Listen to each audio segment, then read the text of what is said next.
Тэгэхээр монголчууд бол энэ агуу идэж өсгийнхээ соёлыг өнөөдөр дахин сэргийлэх хүн боломжтой.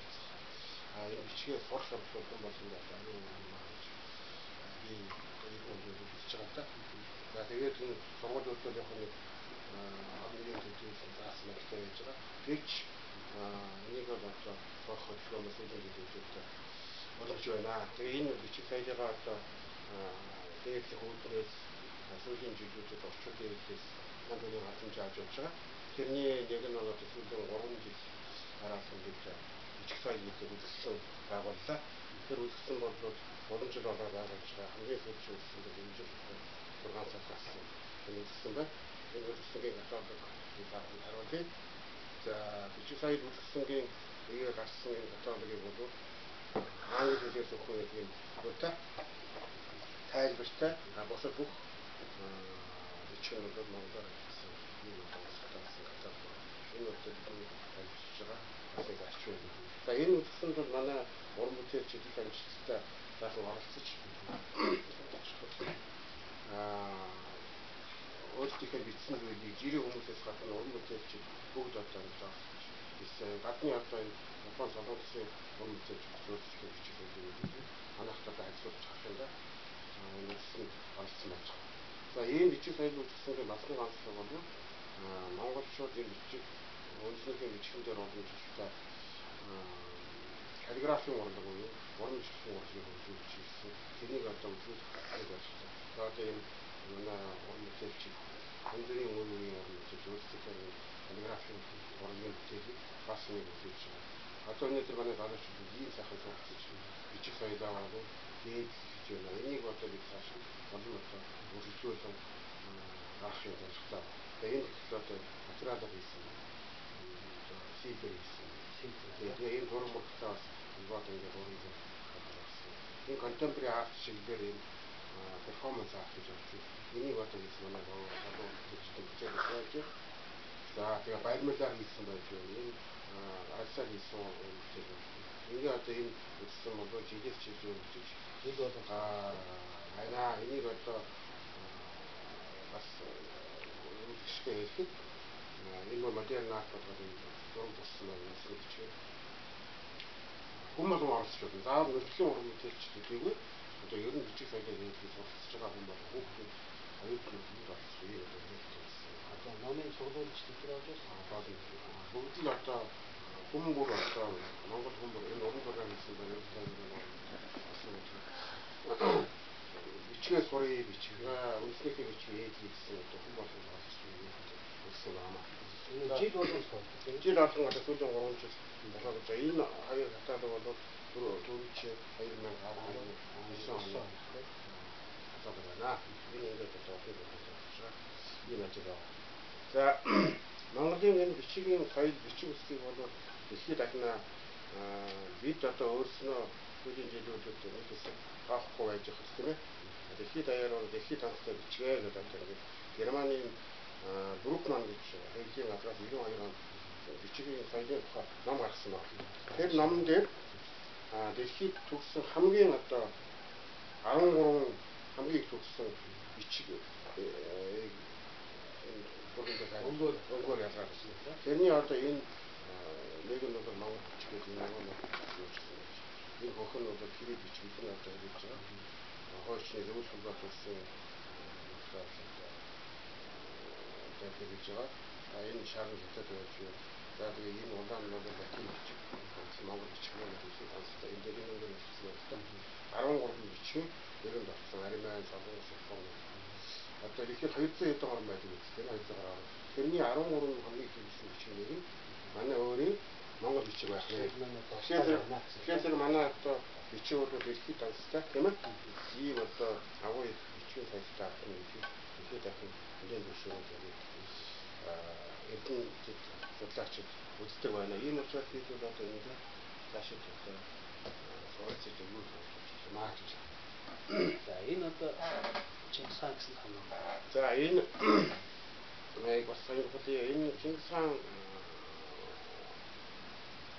баг түүний өв гэсэн энэ том үзэсгэлэн бол гарсан. Одоогоос нэлээд хэдэн жилээр Германы хоёр хавтараа тэгээд Европын тэр үлдсэн баталгаа л да. Энэ дээр одоо Монголын шууд ямар одоо бичиг соёлтой байсан бэ гэдгийг одоо харуулах одоо бүхэн чухал баримтуудыг одоо бид гаргасан байна. За энийг хаасан байна. Энэ одоо энэ Оросын санкт петербургийн Эрмитаж музейд хадгалж байдаг Чингисийн колони бичиг гэж. Есүнхэй мөргөө 300 алт газраас харуулж аваад тэрний тусгал зориулсан шүү. Тусгалтай энэ Монголын сонгогдсон бичгээр бичсэн бичиг байна. За түүнээс гадна энэ монголчуудын ургийн бичиг байна. Монголчууд одоо өөрсдийнхөө ургийг хэмжиж ирсэн маш их одоо энэ ургийн бичигтэй. Энэ нь одоо маш чухал. Тэгээ одоо энэ ургийн бичиг бол бичсэн байж байна. За түүнээс гадна энэ дөрвөлжин бичгээр бичсэн гэрэг байна. За энэ дөрвөлжин бичгээр бол Хойлоо хааны үед Монголын Иван улс буюу тэргүй их улс үед Хойлоо хааны зарилгаа зохиосон бичиг тийм. Тэр бол ордны тогтол хэрэгжиж байгаа тэргүй хэлсэн хайд. Монголчууд монгол бичгээс гадна бас хэлсэн бичиг соёлыг одоо хэрэгжүүлсэн түүхтэй тэрний нэг нь дөрвөлжин бичиг багхгүй. Тэгээ энэ дээр нэг тайлбар хэлэхэд юм байна. Монголчууд ер нь ингэж олон бичгийг сольж хэрэгж ирсэн чи ер нь тэр бичгийг хэрэглэхэд ер нь гараад ирж байгаа болсон. Зарим хүмүүс тийм юу гардаг л да. Одоо асуулч юм аа тийм ээ. Тэгэхээр би бол энийг юу гэж үздэг вэ гэхээр энэ кирилл бичгийг бол монголчууд өөрсдөө Монголын ард түмнээс аваад гадны одоо дарамтаа одоо хүчин давтаж авсан байхгүй юу? Энэ бусад бичгийг бол өөрсдийнх нь одоо байгууллагын жамаа тийм үү? Өөрсдийнхөө үсгээр ингэж бий болгож хэрэгж ирсэн бичтэй. Энэ бол одоо ясны одоо энийг бол сонсохтой гэж. За энэ одоо одон орны тэнгэр игээр гэсэн бүх одыг тэмдэглэсэн юм одоо зураг байж байгаа. Тэгэхээр монголчуудыг бол андаа нэг дайм байртаа хийж исэн тэр нь андаа нэг алаар хятад дээрэмдэх төрмүүлэх юм ард түмнийг бас хэлдэг, ярьдаг, бичдэг юм байсан л да. Тэгэхээр монголчууд бол оюуны асар өндөр соёлтой Чингис хааны хөгжиж ирсэн нэг нь бол энэ одон орны одоо судалж байсан. Тэгээ одон орны анхны судлах төвийг бол Монголын Ил хаан тулсан үед эзэн гүрний үед Ил хаан тулсан одоо Перс тийм ээ өнөөдрийн Дунд Азид Монголын Ил хаан байгуулж ирсэн шүү дээ. За тэгээд энэ одон орны бүхэл бүтэн тэр тэнгэр эцсийн зургийг бий болгоод зураад монголоор тэмдэглээд өнөөдөр дэлхийд дахин энэ түгээр бичиж болж байгаа. Тэгэхээр тэр ийм ард түмэн бол бичиг соёл байна гэж байна. Оюун санааны маш их өндөр хөгжилтэй байж дэлхийд дахин төвшөлтөд тэгээд Чингис хааны үндэслэлтэйгээр бүхнийг хийж ирсэн. Энэ нэг тод үг бол одон орны соёл хөгжижсэн. Тэр байтугай Монголын бүх их хаад тийм ээ хамгийн гол одоо хийдэг оролцдог ажил нь байсан л одон орны соёл байсан байна. Тэгээ өөрсдөө үйл хэргийг үйл ажиллагаа дандаа тэмцэлсэн одон орны одоо үйл юмтай стуурч хийдэг ийм одоо хэмжтэй байжээ. Тэрний одоо нэг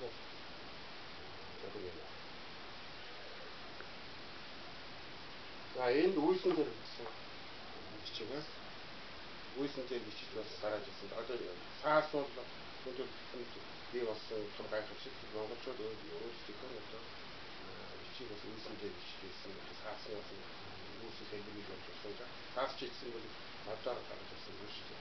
Энийг бол энэтэй монголчууд хэлж ирсэн юм байна. Эдний санхүүнд хэлэхэд монголчуудыг энэ Америкийн эрдэмтэн судлаач бичиж байгаа. Дунд зууны үеийн сэргэн мандалтын урлаг бол сэргэн мандалтын үеийн Монголын эзэн төрийн үйлсний үр дагавар болж авсан гэж бичиж байгаа юм. Тэгээ монголчуудыг сэргэн мандалтын үеийн Италийн урлаг гэж үүсгэж гаргаж ирж байсан. Тэрний нэг одоо жишээ хэлэх тийм ээ. Энэ Санелло гэж Италийн алдартай зураач гэдэг нь 1400 онд болсон. Ханы зураг. Тэнд Монгол хүн ирсэн байна. Улаанбаатар. Тийм Улаанбаатар энэ хоёр талаараа юм хэлчихсэн гэж байна. Тэр үеэр одоо монголчуудыг одоо үзэж хэлээд за энэ Монголын Ил хаан Газан хаанаас Ромын папт явуулсан албан загтлаа. Энэ одоо манай үндсэн үзэл энэ хобор бас батараа метр ч юм уу. Энэ Илхан Абу Саид гэж миний зарлиг болж байна. Тэгэхээр энэ үндсэн гайхшгүй зүйл Илхан Газар Абу Саид яагаад юм араб мэдтэй байгаа юм бол одоо энэ Персид Илхан тус гэж Монголын одоо 5 холбоотой ихтөрний холбоотой улсын нэг Хүлэг хаан байгаас шүү дээ. Мөнх хааны дүү, Мөнх хааны зайлшгүй.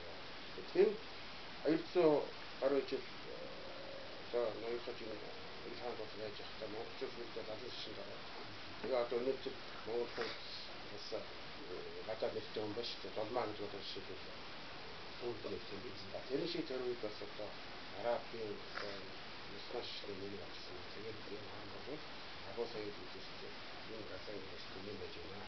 Энийг бол одоо энэ үгсөө монголчуудын одоо үйл ажиллагаа Монгол бүрэн бол ямар их өргөн уудам өргөн цагаартай том үндэстэн байж вэ гэдгийг одоо харуулж байгаа нэлээд гэж байна.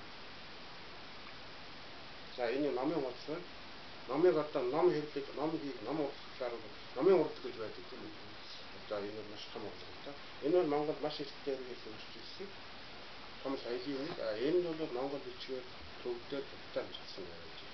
Номыг бол бичгтээ одоо 3 хэлээр гэж. Өнөөдөр одоо энэ номны одоо чимэглэл энэ ширхэг гэсэн одоо дэлхийд одоо айхтаа ийм цаашаа урлаг болгож байна. Энэ мөгнөд ийм шилдэг таарсан. Монголчууд бол хүнээс бичгийг аваад ахаар өөрийн гэсэн юм соёлын солиотой тэмээ гэж хэлдэг таарсан. За энэ газрын дөрөв монголчууд газрын дөрөв гэж хэлсэн. Үүр Йоаннусын газрын дөрөв гэдэг нь газрын дөрөв. Ийгээд хэлээд авчихсан.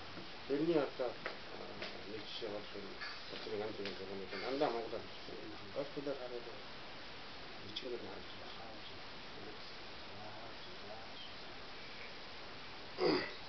Энэ бас газрын дөрөв. Тэгээд ингээд хамгаалаад энэ монголоор бичсэн. Тэгээ одоо нэг юм асуулт гардаг. Яагаад одоо энэ монгол бичиг юм аа одоо 1942 оны гэсэн юм. Одоогоос яг 80 жил болж байна. Ингээд хэлчихээс олчваа гэхээр стадны үеийн их хэлбэрүүд Монголын ард түмний Монгол үндэстэн одоо өрөөдөөсөн одоо хамгийн том ажил болж шүү дээ. Ер нь үндэстэн өөрийн бичихгүй болохоор зэрэг хэлгүй болдог үндэстэн Монголын юм одоо замтай юм байна л да. Тэрнийг л хийх гэж миний одоо улс төрийн хийсэн өөдлөр бол өнөөдөр яваад шүү дээ. Энэ учраас хэлмэдлийн үгээр ажиллаж хийж байгаа бол хэлмэдлийн өшөө бас хүмүүсийг цагаат хасаад энэ одоо хэлмэдлийн бичсэн сэргийг тэрний тул хүн бүр энийг ойлгоод өөрсдөө бичгээсээ нээлттэй хөгжиж сурахтай гэдгийг хэлдэг. Энэ тэр Монгол бичгийг солихтож ирсэн, бэлтгэл хийгдэж ирсэн улс төрийн үеийн 36 оны 31 оны сэтгүүл таасан. Энэ дээр монголоор бичээд бас доор нь латинаар бичсэн. Тэр үед шууд монгол бичгийг гадаад гэрээ бичиг авах гэхээр монголчуудад хүлээж авах ч өгч юм байна. Тэгэхээр дэлхийн коммунист тогтцоолыг хийхэд монгол бичиг бол хатчихсан учраас болохгүй хин бичсэн байна гэж. Энэ латин